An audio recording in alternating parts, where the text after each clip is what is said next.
우리 함께 기도하시고 하나님 말씀 함께 나누도록 하겠습니다. 하나님 아버지 은혜를 감사합니다. 오늘 둘째 날 저희들을 불러주셔서 감사합니다. 하나님 오늘도 우리에게 말씀하여 주시옵소서. 주의 종이 듣겠나이다 라는 마음으로 주 앞에 나와 이 시간 주님 앞에 예배하는 우리 모두에게 은혜 허락하여 주시옵소서.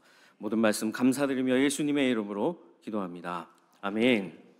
할렐루야. 오늘 또 둘째 날 저녁입니다. 이 시간 예배하는 우리 모두에게 삼위 하나님의 그 크신 은혜가 임하기를 간절히 소망합니다. 예수님께서 이제 예루살렘으로 들어오신 이후에 일주일간의 행적을 따르는 그 말씀을 우리는 함께 묵상하고 나누고 있습니다.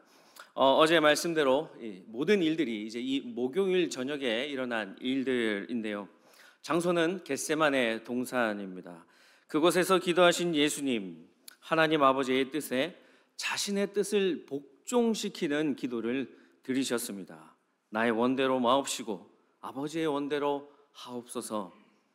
더불어 제자들에게도 말씀하셨습니다. 깨어 기도하라, 이렇게 말씀하셨죠. 자, 그런데 그 겟세마네 현장에는 이 가룟 유다는 없었습니다.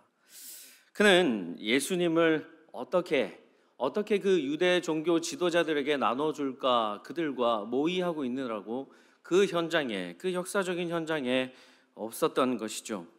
만약 유다가 정말 기도하는 사람이었다면, 늘 주님의 말씀대로 깨어 기도하는 그 사람이었다면 그가 그런 자리로, 예수님을 팔아 넘기려고 하는 그 자리로 나아갔을까 하는 생각을 우리는 해볼 수 있는 것이죠. 예수님을 팔아 넘긴 가롯 유다도요, 12제자 중에 한 명이었습니다. 예수님께서 이 땅에 사신 기간, 그 기간은요 고작 33년밖에 되지 않으셨고요, 그 중에 공생의 기간은 3년밖에 되지 않으셨습니다. 그 3년 동안 예수님께서는 친가족들과도 함께 하지 않으시고요, 이 12명의 제자들과 함께 생활하셨습니다. 그들과 함께 먹고, 그들과 함께 자고, 그들과 함께 생활하셨죠. 자, 그러니까 이 12명은 굉장히 특별한 사람이라는 것입니다. 그런데 그 중에 한 명이었던 유다, 이 세상에 많고 많은 사람들 중 딱 정확하게 12명만 누릴 수 있는 그 복을 유다는 왜 걷어찼을까요? 이런 일이 있었습니다.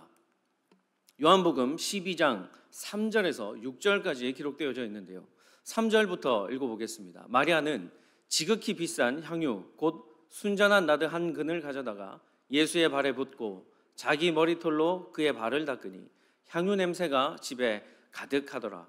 제자 중 하나로서 예수를 잡아줄 가롯 유다가 말하되 이 향유를 어찌하여 300데나리온에 팔아 가난한 자들에게 주지 아니하였느냐 하니 이렇게 말함은 가난한 자들을 생각함이 아니요 그는 도둑이라 라고 되어 있습니다. 자, 이 요한복음은요 마태, 마가, 누가복음이 나온 이후에 약 40년에서 50년 이후에 쓰여진 성경입니다. 자, 그러니 이 요한복음을 쓴 저자 요한은요 그 전에 마태복음, 마가복음, 누가복음을 다 읽어보았던 사람입니다. 자, 읽고 나서 그는 그 내용들, 정말 사람들에게 알리고 싶어하는 내용들, 사람들이 좀 알았으면 좋겠다라고 생각하는 내용들을 보충하여서 요한복음을 기술하게 된 것이죠. 그것이 바로 저 6절입니다. 이렇게 말함은 가난한 자들을 생각함이 아니오 그는 도둑이라. 요한복음에만 있는 말씀이죠. 요한은 이렇게 쓴 것입니다. 그가 마리아에게 화냄은 가난한 사람들을 생각하였기 때문이 아니라 그는 회계를 담당하는 사람으로서 그는 공금을 마음대로 횡령하는 사람이었다라는 내용을 알려주고 싶었던 것이죠. 그는 돈을 사랑하는 사람이었습니다. 가롯 유다는요 돈을 사랑하는 사람이었습니다. 그래서 세상 물정이 아주 해박한 사람이었습니다. 세상이 어떻게 돌아가는지 다 알고 있는 사람이었습니다. 그러니까 마리아가 부은 그 향유, 그것이 300데나리온이나 된다는 것을 요한은 정확하게, 가롯 유다는 정확하게 알고 있었던 것이죠.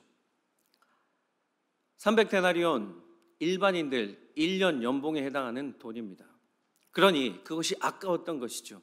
그렇게 허비하는 것이 아니라 사람의 발에 붙고 그것을 그냥 허비해버리는 것이 아니라 300데나리온에 팔았다면 우리에게 더 이익이 있었을 텐데, 회계를 담당하는 나로서 그 중에 얼마는 좀 챙길 수 있었을 텐데 라고 생각했던 것이죠. 같은 사건을 기록하고 있는 마태복음 26장에 보면 마리아를 꾸짖는 가롯 유다에게 예수님께서는 이렇게 말씀하십니다. 그가 좋은 일을 하였다. 나는 너희와 항상 함께 있지 않으며 이는 내 장래를 위함이고 이 여자가 한 일을 모두가, 이제 이 세상 모두가 그 여자가 한 일을 알게 될 것이다 라고 칭찬의 말씀을 하셨습니다. 자, 그런데 그 말씀이 끝나자마자 이 가룟 유다는요, 대제사장에게 가는 것을 볼 수 있습니다. 가면서 무슨 생각을 했을까요? 내가 예수를 통하여서 돈을 좀 벌어보려고 했는데 내가 사람을 잘못 봤구나 하지 않았겠습니까? 그때에 12 중에 하나인 가롯 유다라 하는 자가 대제사장들에게 가서 말하되 내가 예수를 너희에게 넘겨주리니 얼마나 주려느냐 하니 그들이 은 30을 달아주거늘 그때부터 예수를 넘겨줄 기회를 찾더라. 여러분 한번 보십시오. 가롯 유다는 저기 가서도 그렇게 말합니다. 내가 예수를 당신들에게 넘겨줄 테니 나에게 얼마를 주겠습니까? 나에게 포상금을 얼마나 주겠습니까? 여기서 보십시오. 가롯 유다는 또 돈 계속해서 돈을 이야기하는 것을 볼 수 있는 것이죠. 바로 이때입니다. 요한은요, 이 상황에 대해서 이렇게 말합니다. 마귀가 벌써 시몬의 아들 가롯 유다의 마음에 예수를 팔려는 생각을 넣었더라. 왜 유다의서부터 노란색으로 하이라이트하고 밑줄을 친지 아십니까? 그 유다의 이름, 그 이름이 우리의 이름이 되지 않을 수 없기 때문입니다. 이 세상을 살아가는 우리 마음속에 사탄이 언제 그러한 마음을 넣을 수 있는지 우리는 알지 못하기 때문이죠. 이처럼 돈을 사랑하면 예수님을 팔아넘기는 자가 될 수 있습니다. 마음을 잘 다스리지 못하면 이런 생각들이 사탄을 통해 들어올 수 있게 된다는 것입니다. 사탄은 이렇게 자기 마음대로 우리 마음속에 들락날락합니다. 예수님과 다른 점은 이것이죠. 예수님은 우리가 초청하셔야지만 우리 마음속에 들어오실 수 있습니다. 우리가 예수님을 영접해야지만 예수님께서는 우리 마음에 들어오실 수 있죠. 그런데 사탄은 자기 마음대로 무례하게 우리 마음속에 왔다 갔다 하는 것이죠. 그래서 우리는 우리의 마음을 잘 다스려야 합니다. 우리의 마음을 빼앗아가는 것들이 무엇입니까? 질투, 분냄, 또 부정적인 생각들, 무욕, 걱정, 염려, 불안, 두려움 같은 것들이죠. 그러한 생각들이 우리를 넘어뜨리려고 할 때에 성령 하나님께서 주시는 그 마음으로 우리를 잘 다스려야 하는 것이죠. 디모데후서 1장 7절에 이와 같이 기록되어져 있습니다. 하나님이 우리에게 주신 것은 두려워하는 마음이 아니오 오직 능력과 사랑과 절제하는 마음이니. 우리가 이 말씀을 딱 붙들고 살 때에 우리 안에 사탄이 주는 생각을 대적하여 승리해낼 수 있는 것입니다. 이에 은 30을 이미 받은 가롯 유다가 한 무리를 데리고 겟세마네로 옵니다. 자, 그들의 손에 무언가 들려져 있는데요, 검과 몽치입니다. 검은 군사들이 가지고 있는 칼을 의미하는 것이고요, 몽치는 길이가 짧고 단단한 나무 몽둥이를 말하는 것입니다. 자, 이 몽둥이 당시 누가 가지고 다녔냐면 유대 종교 지도자들에게 속한 병사들, 성전 경비대, 그 유대인들이 가지고 다녔습니다. 자, 그렇다면 검을 든 자들은 누구일까요? 이에 군대와 천부장과 유대인들의 아랫사람들이 예수를 잡아 결박하여, 요한은 이처럼 이야기하고 있습니다. 군대와 천부장이 검을 들고 왔습니다. 그들이 칼을 차고 왔다라는 것입니다. 여기 앉아 계신 여러분들 중에서 예수님의 그 일생을 그린 영화를 한 번쯤은 다 보신 적이 있습니다. 겟세마네 동산에서 그들이 예수님을 체포하러 왔을 때 그 군인들이 몇 명 정도 되던가요? 영화에서, 우리가 드라마에서 보았을 때 10명 혹은 많아봤자 20명에서 혹은 30명 정도 되었던 것으로 기억하지 않습니까? 그런데 요한복음의 말씀을 보았을 때 천부장이 왔다라고 기록되어져 있습니다. 천부장은 자신의 휘하에 몇 명의 군사들을 다스리는 사람입니까? 말 그대로 1000명이죠. 그 당시 예수님을 체포하러, 예수님을 결박하러 온 사람들이 1000명까지는 안 되었을지도 모르겠지만 그에 상응하는 많은 사람들이 왔다라는 것이죠. 그래서 그 제자들이 그렇게 불안에 떨었던 것입니다. 그런데 이 무리들을 다 데리고 앞장서서 온 사람, 그 사람이 누구입니까? 바로 가룟 유다 아닙니까? 예수님께서 겟세마네에서 기도하고 계실 때 그는 대제사장들과 서기관들과 장로들에게 예수님에 관한 정보를 다 넘겨주었을 것입니다. 우리가 예수님을 딱 체포하려고 하는 그 순간 기적을 일으킬 수 있으니 그 사람 보통 사람이 아니니 너희들 단디 준비해야 된다라고 이야기하지 않았겠습니까? 그 사람 아주 신통한 사람이야. 귀신도 쫓아내는 사람이야. 죽은 자도 살리는 사람이니 우리가 잡으러 가면 우리도 어떤 화를 당할지도 몰라. 그러니까 모두 한 번에 힘을 합쳐서 딱 결박해야 된다. 이렇게 말하지 않았겠습니까? 그러면서 유다는 뭐라고 얘기합니까? 그를 잡아 단단히 끌어가라 라고 이야기합니다. 끌어가라, 아파고, 헬라어로는 아파고인데요, 데려가다는 뜻과 함께 죽이다는 뜻도 포함되어 있습니다. 무슨 말입니까? 단단히 그를 붙들고 끌고 가서 그를 반드시 죽여야 한다라고 이야기하는 것이죠. 자, 유다는 왜 그렇게 이야기했는 것일까요? 만약 예수님의 체포작전이 실수라도 하는 날에는 자신 또한 죽은 목숨이었기 때문이었습니다.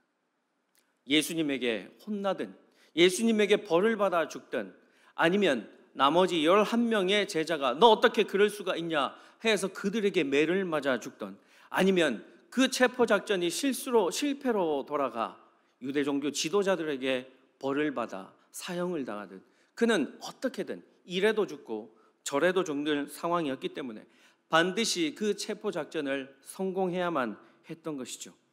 예수님을 확실하게 결박하기 위하여서 그는 치밀함도 보이는데요, 그들과 군호를 짜 이르되 신호를 맞췄다는 것입니다. 내가 입맞추는 자가 그이니 그를 단단히 결박하여 데려가라 라고 이야기합니다. 겟세마네 어두컴컴한 곳이었을 것입니다. 횃불만으로 예수님을 식별하기가 어려웠을 것입니다. 아니면 군사들이 들이닥쳐 혼란한 틈을 타 예수님이 그 틈을 타 도망할지도 모른다는 그런 생각들 때문에 유다는 그들과 군호를 짰을까요? 유다는 그 무리들에게 예수님이 누구인지 내가 확실하게 알려주겠다. 내가 입맞춤하는 자가 바로 그이다. 그러니 실수하지 말고 꼭 붙들어야 한다. 안 그러면 우리 다 죽어. 당시 입을 맞추는 것은 존경의 표시였습니다. 제자가 스승에게, 신하가 왕에게 입을 맞추는 것은 내가 당신을 존경합니다 라는 뜻이죠. 그런데 유다가 한 그 입맞춤은 무엇이었습니까? 그것은 배반의 입맞춤이지 않았습니까?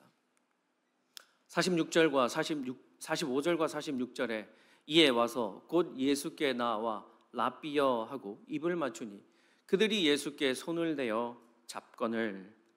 배반의 입맞춤을 함과 동시에 군사들이 들이닥쳐 예수님을 결박합니다. 여기서 우리가 특이한 점 하나를 발견할 수 있는데요, 그전에는 가룟 유다가 등장할 때 성경에서는 예수를 판 혹은 예수를 넘겨준 가룟 유다라고 불렀습니다. 그런데 가룟 유다가 그 일을 실행에 옮기면서는 가룟 유다 앞에 특이한 수식어가 하나 붙습니다. 그것이 바로 12 중에 하나입니다. 왜 그런 표현을 썼을까요? 이것은 저자 마가의 의도라고 볼 수 있습니다. 이 글을 읽는 독자들에게 경각심을 주기 위함입니다.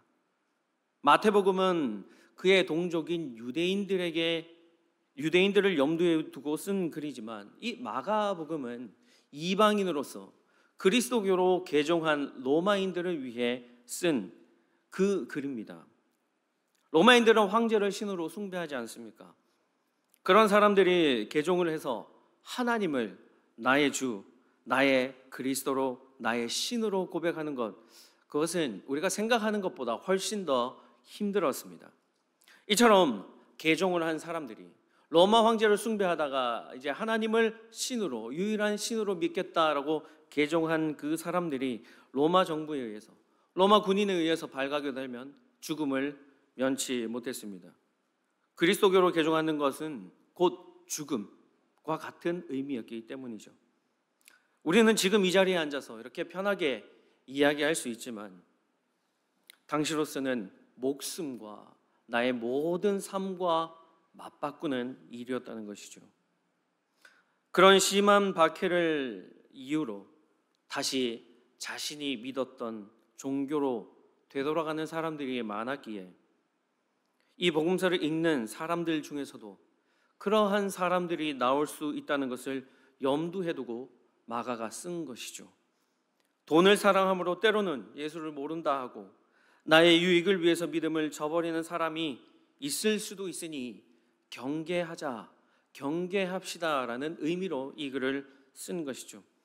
12 중에 하나, 아주 특별한 의미이지 않습니까?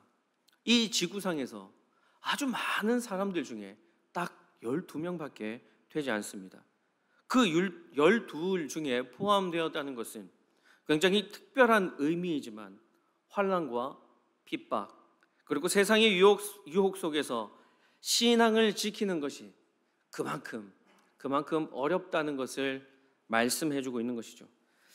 그러나 마가가 독자들에게 말해주고 싶은 것은 이 글을 읽는 사람들 중에서도 예수를 배반할 수 있는 사람들이 분명히 나올 수 있다라는 것을 말씀해주고 있는 것입니다. 어떤 문제와 고난으로 인해 신앙을 버리는 일은 유다가 예수님을 팔았던 것처럼 또다시 우리 또한 예수님을 팔아 넘기는 행위임을 알려주기 위해서이지 않겠습니까? 그래서 그 12 중에 하나가 바로 우리 모두가 될 수 있다라는 그 경각심을 주기 위해서 사용한 것이죠.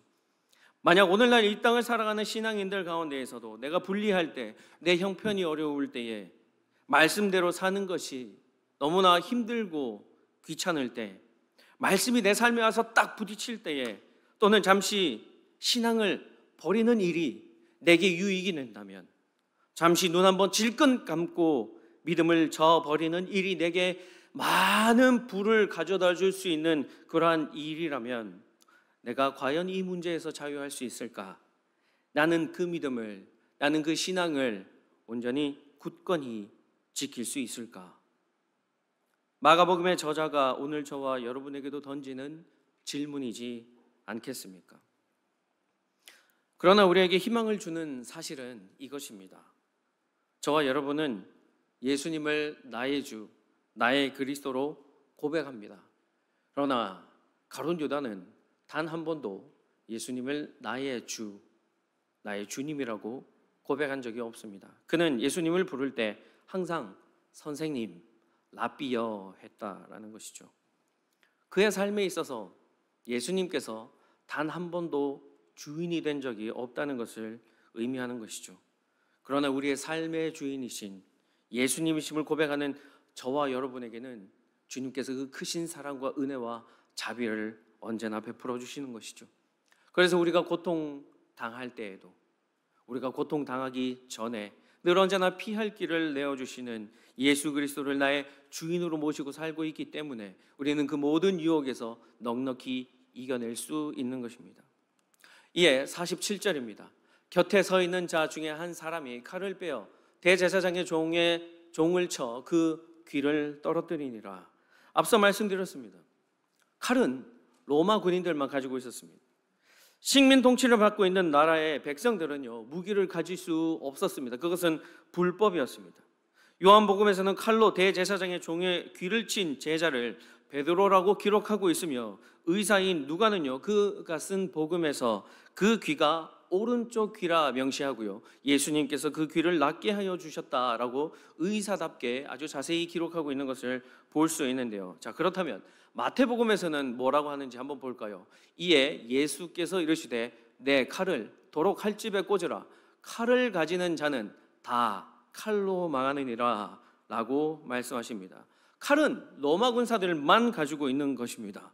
주님께서 하신 지금 이 말씀은 무슨 뜻이냐면, 지금 태평성대를 누리고 있는 것 같아 보이는 로마도 언젠가는 반드시 멸망하게 될 것이다 라는 것을 말씀하시는 것입니다.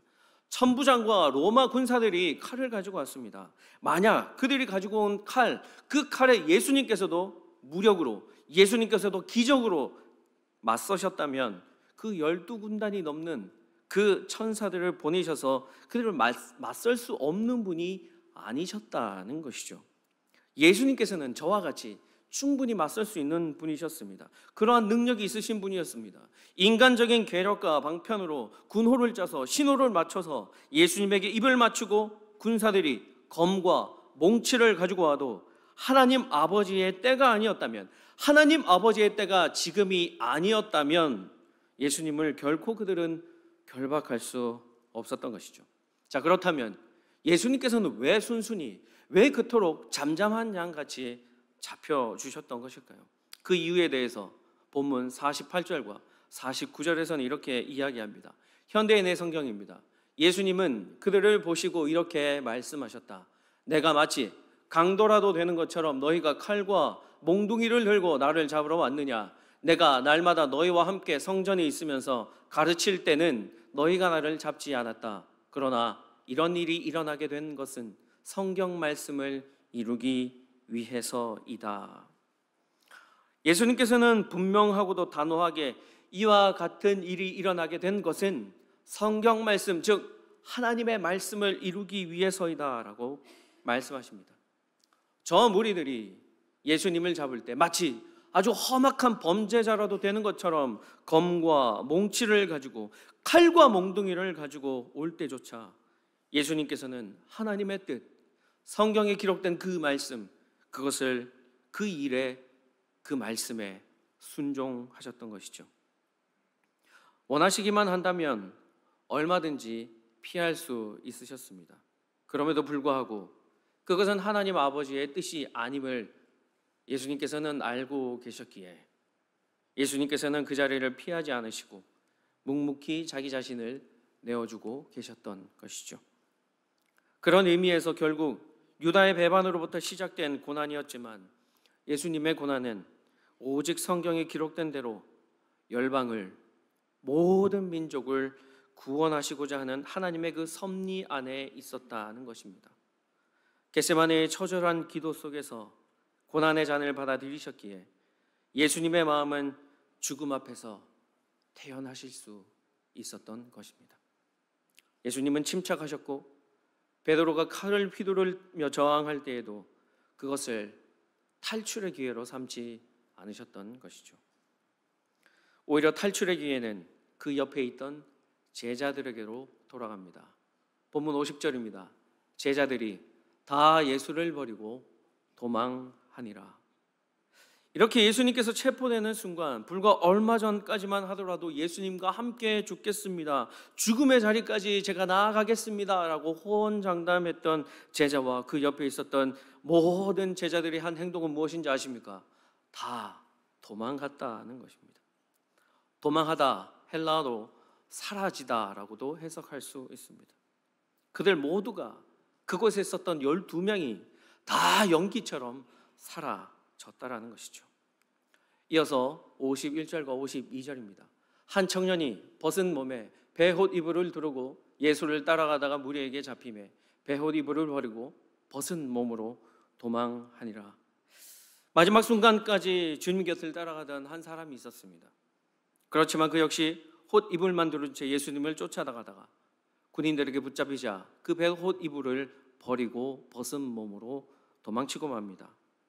저기서 베옷 이불로 번역된 헬라어가 신돈인데요, 삼베옷이라는 뜻입니다. 우리가 입는 옷을 의미하는 것이죠. 당시 옷은 입는 것 용도로도 사용되었지만 덮고 자는 이불의 용도로도 사용되었습니다. 죽음 앞에서 체면도 없는 것이죠. 죽음 앞에서 나에게 단 한 벌뿐인 이 옷 다 버리고 도망갈 수 있는 것이죠. 얼마나 급하고 얼마나 두려웠으면 1000명이나 되는 그 군사들이 칼과 몽둥이를 들고 찾아왔으니 얼마나 두려웠겠습니까? 그래서 도망했던 것이죠. 자, 그렇다면 그 자리에 있던 그 가룟 유다도 도망했을까요? 그 도망하는 무리들 가운데 가룟 유다도 포함되어져 있었을까요? 우리가 50절에서 보았듯이 다 예수를 버리고 도망하였다. 다에 해당하는 그 헬라어 모두 다라는 뜻입니다. 한 명도 빠지지 않고 모두 다 없어졌다는 것입니다. 연기처럼 사라졌다라는 것이죠. 자, 그렇다면 가룟 유다는 왜 그 자리를 피했을까요? 자신 원하는 대로 되지 않았습니까? 사탄이 예수를 팔 생각을 그에게 넣어준 이후 그는 어떻게 예수를 팔아넘길까? 어떻게 예수를 그들에게 넘겨줄까? 그것만 고민하고 있었지 않았습니까? 그리고 결국 그 날이 되어서 은 30에 예수님을 팔아넘기지 않았습니까? 그리고 그가 그토록 원하던 일반 사람들 6년치 연봉에 해당하는 은 30을 다 받아 챙기지 않았습니까? 그는 도망하는 무리들과 함께 사라지고 난 이후에 마태복음 27장에 나타났는데요. 3절에서 5절입니다. 그때 예수를 판 유다가 그의 정죄됨을 보고 스스로 뉘우쳐 은 30을 대제사장들과 장로들에게 도로 갖다 주며 이르되 내가 무죄한 피를 팔고 죄를 범하였도다 하니 그들이 이르되 그것이 우리에게 무슨 상관이냐 네가 당하라 하거늘 유다가 은을 성소에 던져놓고 물러가서 스스로 목매어 죽은지라. 그는 후회하였습니다. 그런데 그 후회가 올바른 방법의 후회가 아니었습니다. 올바른 후회의 방법은 회개입니다. 그러나 그는 그저 은 30만 그들에게 다시 돌려주면 그것으로 끝나는 줄 착각했습니다. 그런데 그것이 아니라 자신의 죄를 하나님께 나아가 그 죄를 고하는 회개를 해야만 했던 것이죠. 대제사장들 그 돈을 받지 않고 네가 감당하라. 그거 네가 저질 일 아니냐. 나는 모르겠다라고 이야기했던 것이죠. 죄책감에 괴로워하던 유다는요. 목을 메어 스스로 생을 마감합니다. 그가 죽은 그 밭을 피의 밭 아겔다마라고 이야기합니다. 이처럼 기독교 역사상 가장 비참한 죽음의 어둠이 그를 뒤덮습니다. 주 안에 사랑하는 성도 여러분, 우리는 고난주간 둘째 날을 보내고 있습니다. 죽음의 공포 앞에서 그토록 자신만만했던 결단과 신념이 무너져 내리는 제자들의 연약한 모습 속에 나 자신의 모습이, 우리의 모습이 투영되는 것 같아 보입니다. 우리는 하나님을 의지하지 않으면 무너질 수밖에 없는 존재입니다. 예수님처럼 한시라도 하나님 아버지께 자신을 붙들어 매지 않으면 우리 자신은 우리의 참모습을 보지 못할 뿐만 아니라 우리의 삶 속에 두신 하나님의 그 크신 원대하신 계획, 그 뜻을 발견해내지 못합니다. 영적으로 깨어있지 않으면 우리도 그 12 중에 하나가 되지 말라는 법이었습니다. 다 도망하는 그 무리 틈에 속해 겉옷을 버리고 도망하는 그 사람이 될 수도 있는 것입니다. 분명 예수님께서는 완전한 인간의 모습으로 오셨기에 겟세마네에서 불안과 공포, 두려움 가운데 계셨습니다. 그러나 땀방울이 핏방울이 되듯 기도한 이후에는 그 담담히 하나님의 뜻을, 그 십자가를 겸허히 받아들이셨습니다. 그래서 큰 무리의 로마 군인들이 성전 경비대가 몰려왔을 때에도 그들에게 순순히 끌려가 주셨습니다. 이 모든 긴박한 상황 속에서 단 한 사람, 오직 예수 그리스도만이 중심을 잃지 않으셨습니다. 그 모든 일들이 정작 그 모든 소동과 난리가 그 한 사람, 예수님, 바로 예수님 때문에 일어난 일인데도 말입니다. 불안과 공포, 두려움이 기도 이후에 담대함과 평안으로 바뀌었습니다. 반면 제자들의 모습은 어떠했습니까? 제자들은 겟세마네에서 아무 염려 없이 깊은 잠에 빠져 있었습니다. 그들은 너무 피곤하여 지금은 내가 자야 할 때라고 생각했습니다. 영적으로 깨어 기도해야 한다는 건 알고는 있었지만, 그렇게 생각은 했지만 육신이 약하여 눈을 뜨지 못했습니다. 그러므로 잠을 자는 순간에는 그들에게는 그 어떤 두려움도 걱정도 염려도 없었습니다. 그러나 위기가 닥쳐오자 그들은 어떻게 행동했습니까? 그들은 다 예수를 버리고 도망하였습니다.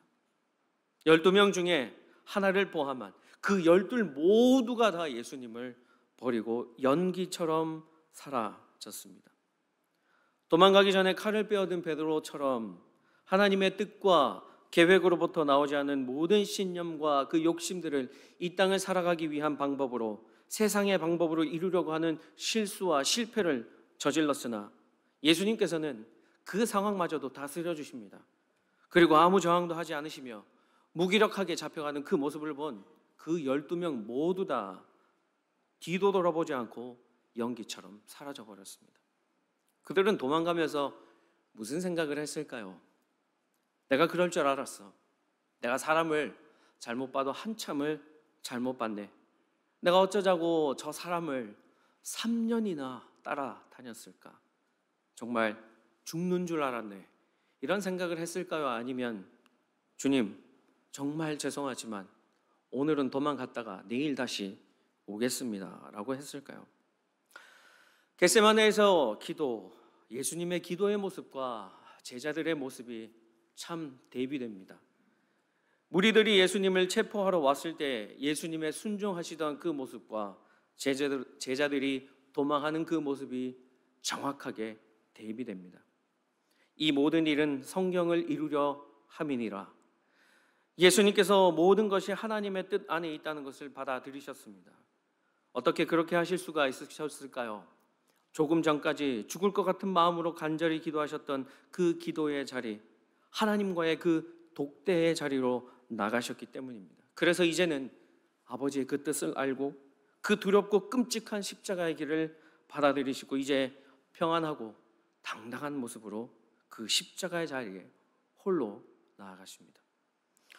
예수님께서 하나님 아버지의 뜻에 자신을 붙들어 매어 순종하신 것처럼 우리도 주님께 우리의 자신을 붙들어 매어 우리 삶 속에 두신 하나님의 뜻을 발견하게 해달라고 기도해야 합니다.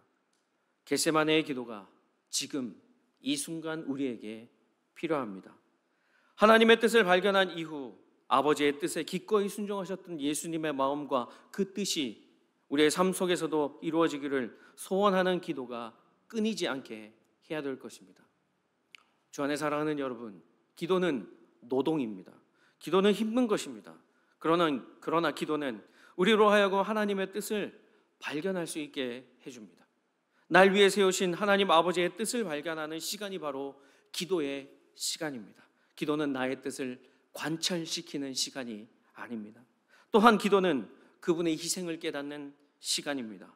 하나님의 뜻을 발견하여 그 뜻에 나 자신을 순종하는 것이 지금 이 순간에는 내가 너무나 어렵고 힘들고 괴로워 보이지만, 나의 희생을 요구하는 것처럼 보이지만, 그러나 그 뒤에는 하나님의 사랑과 예수 그리스도의 은혜를 발견할 수 있으며 결코 우리의 희생을 원하시는 분이 아니며 우리를 위해 자기 자신을 내어주신, 자기 자신을 희생시켜 주신 그분이 바로 예수 그리스도라는 것, 바로 그분이 나의 주님, 나의 주인이심을 알 수 있게 되는 것이죠.